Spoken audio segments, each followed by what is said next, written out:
Julian Carter slouched in the leather armchair of the exclusive gentleman's club, a glass of whiskey in his hand and a smug grin on his face. He was 32, a billionaire thanks to selling his tech company, handsome in a cold, calculated way, and used to the world bending to his will. "I'm telling you, women are like stocks," he chuckled to his equally rich, arrogant, and bored friends. "Buy low, build their value, and sell for profit." Laughter filled the room, but then an idea struck Julian. What if I married the ugliest, fattest woman you could find?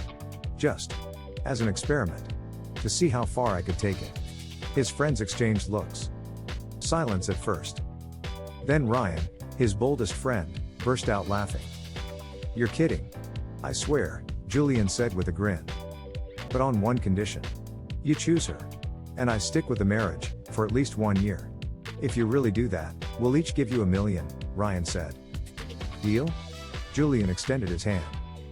"Deal." What began as a cruel joke would soon change his life forever. 2 weeks later. The choice had been made. Claire Simmons.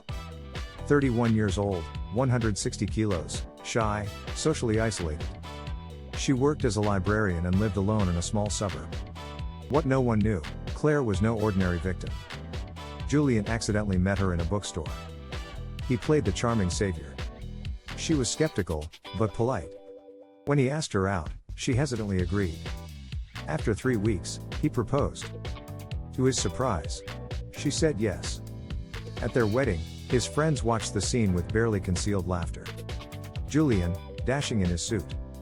Claire in a simple dress that didn't hide her curves. But when she looked him in the eye at the altar, he saw something strange. No gratitude, no love. Something that looked like a plan. "We'll see who really changes," she whispered, just out of microphone range. Julian froze. Had he made a mistake? Claire moved into Julian's hyper-modern villa in Malibu. She moved quietly through the house, ate politely, said little. He felt in control. But slowly, the roles began to shift. She had a habit of talking to the staff. Kindly. Warmly.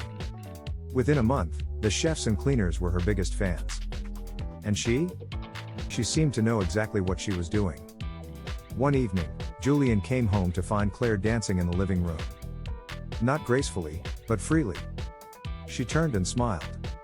"You always stare at people like they're a puzzle, or are you going to ask me something, Julian?" He scoffed. But deep inside, something was growing, uncertainty. Later, when he entered her room, he found a journal. But on top of it was a photo. A child.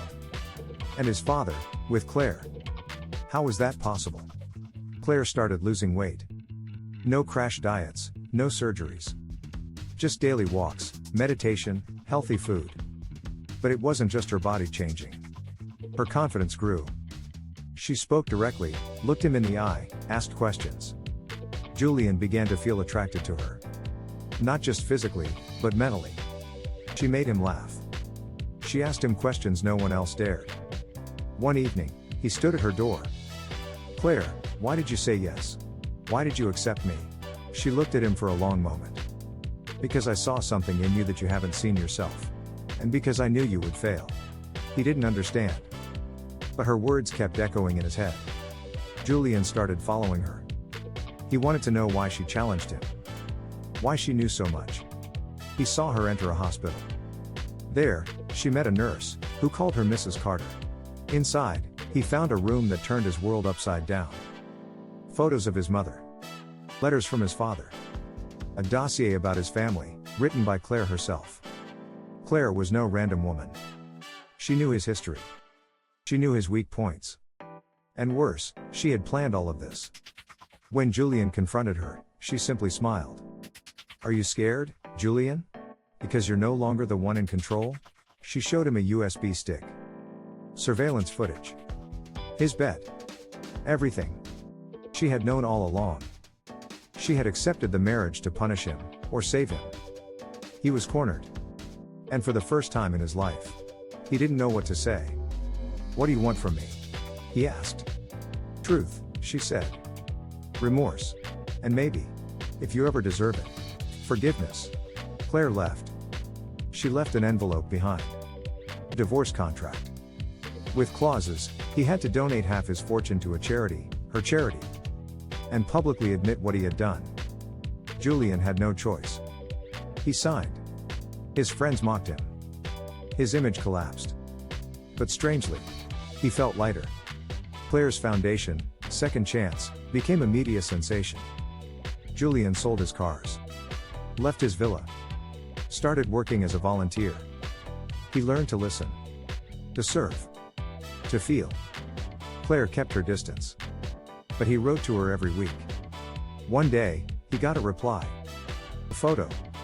She was in a hospital bed. "If you've ever truly loved someone, come now. Because I don't have much time." Julian traveled to the hospice. Claire was thin, weak, but clear-minded.